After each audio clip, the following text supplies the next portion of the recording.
बेलदार समाजाच्या विद्यार्थ्यांना शिक्षणात भेडसावणाऱ्या अडचणींचा विचार करून वसतिगृह आणि समाज मंदिरासाठी जागा उपलब्ध करून द्यावी अशी प्रमुख मागणी समाज बांधवांनी प्रशासनाकडे एका निवेदनाद्वारे केली आहे। निवेदनात नमूद करण्यात आले आहे की उच्च शिक्षणासाठी दूरच्या ठिकाणी जाणाऱ्या बेलदार समाजातील विद्यार्थ्यांना राहण्याची योग्य व्यवस्था नसल्यामुळे आर्थिक, सामाजिक आणि शैक्षणिक अडचणींना सामोरे जावे लागते।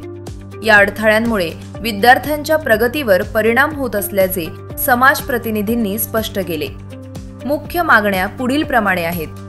बेलदार समाजाच्या विद्यार्थ्यांसाठी स्वतंत्र वसतिगृह उभारण्यासाठी जागा उपलब्ध करून देणे, समाज मंदिरासाठी स्वतंत्र जागा देणे, विद्यार्थ्यांसाठी शैक्षणिक सुविधा आणि प्रोत्साहन योजना राबवणे, समाजाच्या सर्वांगीण विकासासाठी आवश्यक उपाययोजना करणे। समाजाच्या प्रतिनिधींनी प्रशासनाला विनंती केली आहे की वसतिगृह आणि समाज मंदिरासाठी जागा उपलब्ध करून देण्यासाठी तातडीनं कार्यवाही करावी, जेणेकरून विद्यार्थ्यांना सुरक्षित निवास, स्थिर वातावरण आणि शिक्षणासाठी पोषक सुविधा मिळू शकतील। आज जिल्हा अधिकाऱ्यालयामध्ये नांदेड सगर गौंडी बेलदार समाजातर्फे नांदेड जिल्ह्यातर्फे आम्ही आदरणीय जिल्हाधिकारी साहेबांना निवेदन दिलेलं आहे की आमच्या समाजाचं या ठिकाणी वसतिगृह आणि समाज मंदिर याकरता आम्ही ही मागणी केलेली आहे। कारण प्रत्येक जिल्ह्यामध्ये समाज मंदिर झालेलं आहे। आमचा समाज मागासलेला आहे, त्यामुळं विद्यार्थ्यांना शिक्षणासाठी वसतिगृह व्हावं यासाठी आम्ही गायरान जागा शासनाकडे मागत आहोत। तसेच आम्ही उत्तरचे आमदार बालाजीराव कल्याणकर यांना सुद्धा निवेदन दिलेलं आहे। आम्हाला अपेक्षा आहे शासन आमच्या मागण्या मान्य करेल। आमच्या जर मागण्या मान्य नाही झाल्या तर आम्ही आमच्या समाजाच्या मार्फत आपल्या याच्यापर्यंत शासनाच्या याच्याप्रमाणे किंवा प्रोटोकॉल प्रमाणे आम्हाला जे अधिकार आहे त्याप्रमाणे आम्ही आंदोलन करू। धन्यवाद। सगर बेलदार गौंडी हा समाज बांधकाम करणारा समाज जातीचा आहे।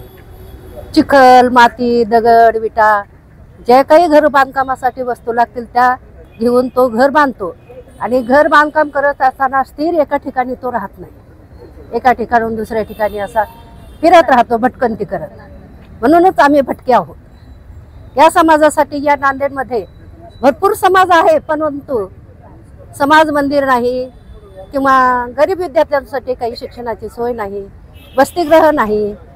मग ह्या गरीब विद्यार्थ्यांना शिक्षण घेता येत नाही, मग गरिबी, मग व्यसनाधीनता ह्या सगळ्या गोष्टी वाढलेल्या आहेत। या काही शिक्षणासाठी त्यांना मदत झाली तर पुढे काही शिकून पुढे होतील, जातील पुढे आणि आमचाही समाज विकसित होईल, काही करेल। बस निवेदन दिलेत आहे। हो, तुमच्या प्रमुख काय मागण्या आहेत आणि काय काय सांगता, काय विषय? आमचा समाज हा भटका समाज आहे। कामानिमित्त त्याला सतत फिरत राहावं लागते। त्यासाठी आमच्या मुलांना वसतिगृहाची सोय व्हावी नांदेड शहरामध्ये, जिल्ह्याच्या ठिकाणी। आणि आमचं समाज मंदिर नाही कुठंच, तर समाज मंदिरासाठी आम्हाला शासनातर्फे एक 20 गुंठे जागा मिळेल अशी आम्ही अपेक्षा करायला लागलो। हे शासनाने हे जर मिळून दिलं तर फार चांगलं होईल असं माझी अपेक्षा आहे आमच्या समाजाची। नाही मागण्या पूर्ण झाल्या तर आम्हाला शेवटी उपोषण वगैरे किंवा धरणे आंदोलन करावं लागेल, उपोषणाला बसावं लागेल। त्या सगळे जे काही आपल्या हक्कासाठी जे काही करणं आवश्यक आहे त्या गोष्टी करणं भागच आहेत आपल्याला।